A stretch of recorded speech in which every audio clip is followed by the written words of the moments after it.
آج ہم اس موضوع پہ بات کرنے کی کوشش کریں گے کہ تزکیہ اور اس کے بنیادی پہلو اور تقاضے کیا ہوتے ہیں۔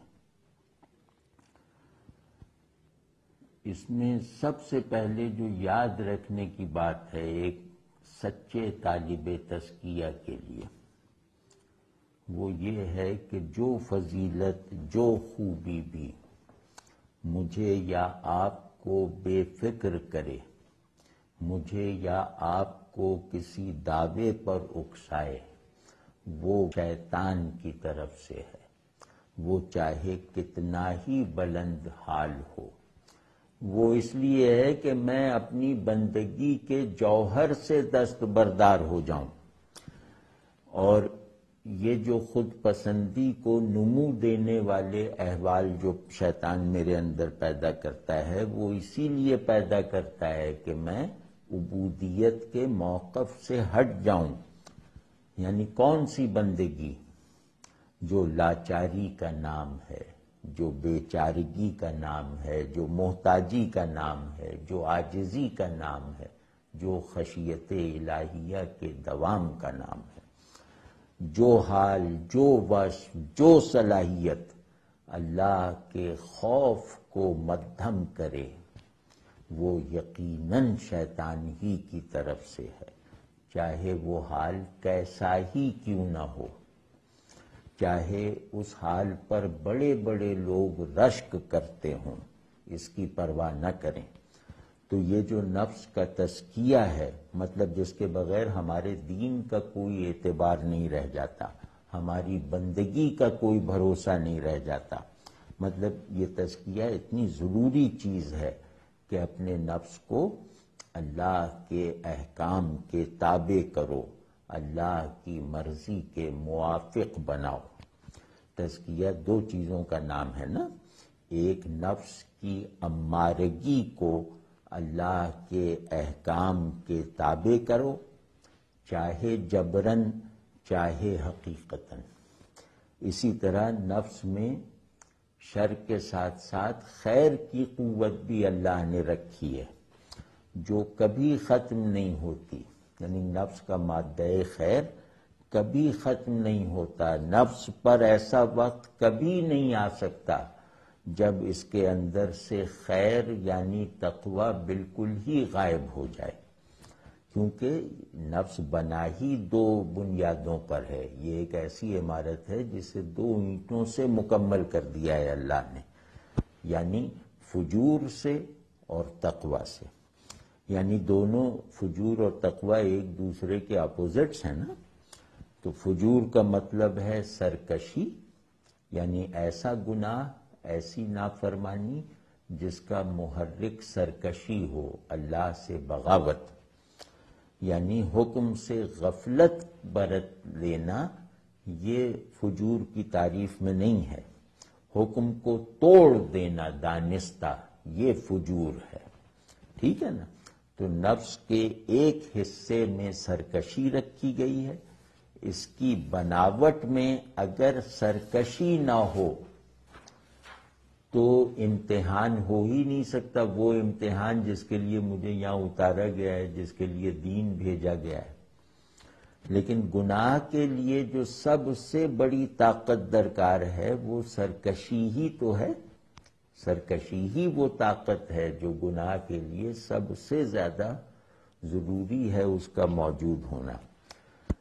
تو وہ گناہ ہو، کفر ہو، یہ سب اپنے ارتکاب کے لیے نفس کی قوت سرکشی کے محتاج ہیں۔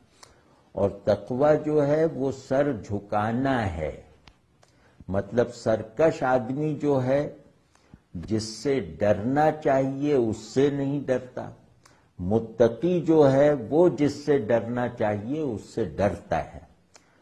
تو جو جانب فجور میں یعنی نفس کی امارگی میں تزکیے کا عمل ہوتا ہے حکم کی اطاعت سے، اور جانب تقوی میں نفس کا تزکیہ یعنی اس میں مادہ خیر کی نشو و نما، اس قوت کی پرورش ہوتی ہے اللہ کی خوشنودی اور اللہ کی مرضیات کے تصور اور شوق سے۔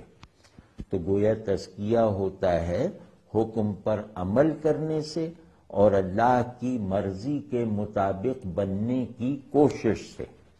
تو پہلے میں جو ہے یعنی امارگی کے تزکیے میں وہ نقصان سے، عذاب سے، سزا سے نجات ملتی ہے، اور دوسرے سے کمالات حاصل ہوتے ہیں، یعنی پہلے سے بندگی کی بنیاد پڑ جاتی ہے اور دوسرے پر بندگی کی عمارت کھڑی ہو جاتی ہے۔ یہ ہے تو تزکیے کا مطلب یہ دونوں ہیں، دونوں جہتوں سے۔ یہ تزکیہ اگر اللہ کے فضل سے کامیاب ہونے لگے تو اس کے آثار دو ہوتے ہیں، ایک عمل میں بہتری اور یکسوئی، یعنی عمل میں بہتری اور یکسوئی کا مطلب ہے حکم ہے تو یہ کام کر رہا ہوں، حکم نہیں ہے تو یہ کام چھوڑ رہا ہوں، یعنی حکم ہی سے کام کرتا ہوں، حکم ہی سے کام چھوڑتا ہوں۔ یہ عمل کی بہتری ہے، چاہے میرا دل راضی ہو یا نہ ہو۔ یہ اللہ کی بہت مہربانی ہے، اس کی قدر کرنی چاہیے کہ آدمی نیکی دل سے نہ بھی کرے، مجبوراً کرے تو بھی نیکی مقبول ہے۔ اور مطلب اتنی مقبول ہے کہ میں یہ نہیں بتا سکتا کہ ممکن ہے کہ زیادہ ہی مقبول ہو، ڈبل ثواب مل جائے، اس میں مجاہدے کا اجر بھی مل جائے۔ صرف شرط یہ ہے کہ نیت صحیح ہو، نیت نیکی کی ہو، اس مجبوراً کی گئی نیکی میں بھی نیت نیکی کی ہونی چاہیے، سپورٹ نیکی کی ہونی چاہیے، سپورٹ نیت کی ہونی چاہیے۔ کیفیت، حالت، رضامندی، آمادگی، خوش دلی، چاہے یہ سب کیفیات اس نیکی کی سپورٹ پر نہ ہوں تو انشاءاللہ عمل خیر مقبول ہو جاتا ہے، صرف نیت کی درستی پر اور اپنے نفس پر قابو پا لینے کی اس قوت کے اظہار پر کہ دل نہیں چاہ رہا، نفس نہیں مان رہا، مگر میں اس کے کہنے پر نہیں چلوں گا، اس کے برخلاف بہت بڑا بوجھ بنا کر ہی صحیح اللہ کا حکم پورا ضرور کروں گا۔ تو دوسرا اس کا ثبوت ہے اندر کا ماحول بدل جانا۔ پہلا ثبوت تو عرض کر دیا، نفس میں تزکیہ ٹھیک طرح سے ٹھیک رخ پہ ہو رہا ہے۔ اس کا دوسرا ثبوت یہ ہے کہ باطن کا ماحول آدمی کے بدل جائے۔ آدمی میں بندگی کے احوال اور کیفیات اس کے نظام محسوسات میں بنیادی حیثیت حاصل کر لیتے ہیں۔ اسے کوئی چیز اچھی نہیں لگتی اگر وہ اللہ سے منسوب نہ ہو، اور اسے ہر وہ شے بری لگتی ہے جو اللہ کی خوشنودی سے خالی ہو، جس سے اللہ خوش نہ ہو۔ یعنی اچھا لگنا اور برا لگنا یہ گویا اللہ کی پسند ناپسند کے تابع ہو جاتا ہے۔ اس کو کوئی کہتا ہے کہ یہ احوال ہیں، کوئی کہتا ہے کہ یہ کیفیات ہیں، کوئی کہتا ہے کہ یہ نفس کی حالتیں ہیں۔ تو جو بھی ہو، بہرحال یہ محسوسات کی چیز ہے، تو اعمال میں تبدیلی آتی ہے اور آنی چاہیے تاکہ تزکیہ قابل اعتبار ہو، اور محسوسات میں بھی تبدیلی آتی ہے اور آنی چاہیے تاکہ تزکیے میں رسوخ پیدا کرنے کا، ترقی پیدا کرنے کا اعتبار قائم ہو جائے۔ تو جانب تقوی میں جو تزکیہ ہوگا یہ یاد رکھنے کی چیز ہے۔ ہر آدمی انشاءاللہ اس بات پر اپنے آپ کو جانچ سکتا ہے کہ میں کہاں کھڑا ہوں۔ جانب تقوی میں تزکیہ ہوگا تو یقیناً سچے بندوں کے احوال، کیفیات، محسوسات حاصل ہوں گے۔ مطلب یہ وہ آدمی ہے جو یہ کہنے میں ازرو حال سچا ہے کہ یا اللہ میرا مرنا، میرا جینا تیرے لیے ہے، یا اللہ میری ہر محبت تیری محبت پر استوار ہے، یا اللہ میری ہر عداوت تیرے حکم پر مبنی ہے۔ اس کے بغیر آدمی کہنے میں سچا نہیں ہے. اگر یہ حال نہ ہو نا تو پھر آدمی دعوی تزکیہ میں سچا نہیں ہے، بلکہ یہ کہنے میں بھی صادق نہیں ہے کہ میں تزکیے کی طلب رکھتا ہوں اور اس کی کوشش کر رہا ہوں. تو صرف عمل جو ہے نا وہ سچائی کو کمال کے ساتھ ظاہر نہیں کرتا، وہ آپ کی درستگی کو ظاہر کرتا ہے، آپ کی صحت کو ظاہر کرتا ہے، آپ کی سچائی اور اخلاص کو ظاہر نہیں کرتا. اس کے لیے ضروری ہے کہ احوال مخلصوں جیسے ہوں، احساسات متقیوں جیسے ہوں، کیونکہ اللہ کا ڈر محض کوئی تصور تھوڑی ہے. اگر محض تصور تک رہے تو آپ نے بندگی میں ترقی نہیں کی. بندگی میں صحیح جگہ پر کھڑے ہوئے نہیں ہیں آپ. اگر صرف تصور مانتے ہیں خشیت الہی کو تو الحمدللہ آپ بالکل صحیح جگہ کھڑے ہیں اس وقت جب یہ خوف کچھ احوال بھی پیدا کرے، کچھ اعمال کی بنیاد بھی بنے.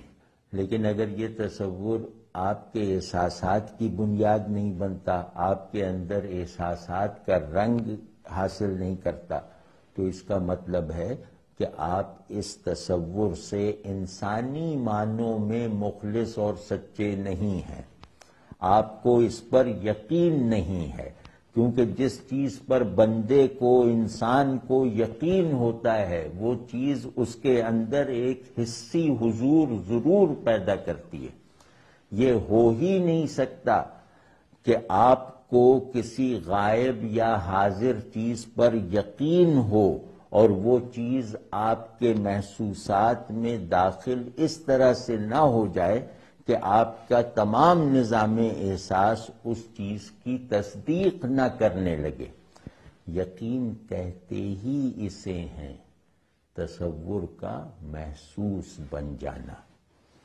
یعنی کوئی چیز اگر محسوسات کے دائرے میں داخل نہیں ہوئی نا تو وہ ابھی میرے یقین کا موضوع نہیں ہے. واضح ہے نا یہ بات؟ تو محسوسات بندوں جیسے بن جائیں، اللہ کے پسندیدہ بندوں جیسے ہو جائیں، اعمال اللہ کے پسندیدہ بندوں جیسے بن جائیں. یہ ہے تزکیے کا عملی مقصود یا عملی اظہار. اور یہ اللہ کی مہربانی ہے کہ اللہ نے جتنے بھی آئیڈیلز، جتنے بھی مقاصد ہم آپ کے لیے قیامت تک کے لیے مقرر فرمائے ہیں، ان سب کا بدرجہ اکمل عملی نمونہ اور اس عملی نمونے کا مزاجی اور تاریخی تسلسل ہم نے قائم کر لیا ہے. اس میں ہم کامیاب ہیں. یعنی ہمارے لیے رسول اللہ صلی اللہ علیہ وسلم اللہ تبارک و تعالی کی طرف سے مقرر کردہ تمام کمالات بندگی، تمام دقائق الوہیت، تمام حقائق عبدیت کے ایک ایک جز کا اکمل نمونہ ہے. تو ہمیں تو الحمدللہ کوئی مشکل ہے ہی نہیں. اور اس نمونے سے ہم آہنگی کے لیے جو درکار صلاحیت ہمارے اندر ہے، یعنی جذبہ اتباع اور جذبہ محبت، یہ دونوں الحمدللہ ہماری اچھی حالتوں میں بھی شدت سے موجود رہتی ہیں اور ہماری خراب حالتوں میں بھی سچائی سے حاضر رہتی ہیں. یہ اللہ کی کتنی بڑی مہربانی ہے. اور یہ کوئی بہت زیادہ پیچیدہ بات نہیں ہے، کوئی پراسرار بات نہیں ہے کہ رسول اللہ صلی اللہ علیہ وسلم کس مزاج بندگی کے حامل تھے. مطلب اس کی تحقیق کوئی کتابی موضوع نہیں ہے. یہ الحمدللہ مسلمانی کے ذوق کا سب سے بڑا جوہر اور کانٹینٹ ہے.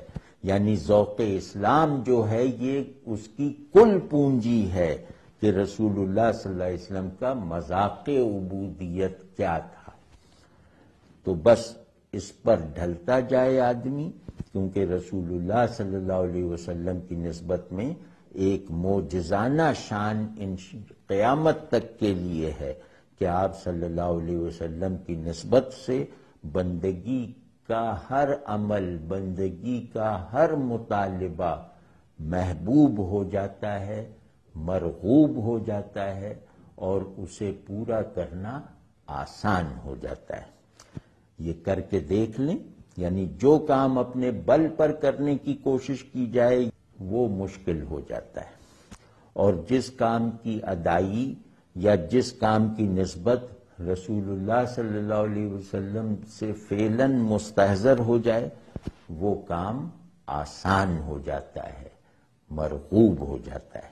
اسی وجہ سے جیسے مسلمانوں کی نفسیات میں یہ چیز داخل ہے، وہ بہت بڑی بڑی ناگوار باتیں سن لیتے ہیں، وہ شیطان کے لمبے لمبے خطبات سن لیتے ہیں کہ میں اللہ کو نہیں مانتا، میں اسلام کو نہیں مانتا، اس طرح کی افواہ سن لیتے ہیں، پڑھ لیتے ہیں، بغیر بہت زیادہ طیش میں آئے، بہت زیادہ جوش میں آئے بغیر، بہت زیادہ غصے میں آئے بغیر، وہ اس طرح کی شیطانی باتیں سن لیتے ہیں ناگواری کے ساتھ، مجبوری کے ساتھ، اور ایک طرح کی لا تعلقی کے ساتھ۔ لیکن رسول اللہ صلی اللہ علیہ وسلم کی شان اقدس میں کچھ نہیں سن سکتے، مطلب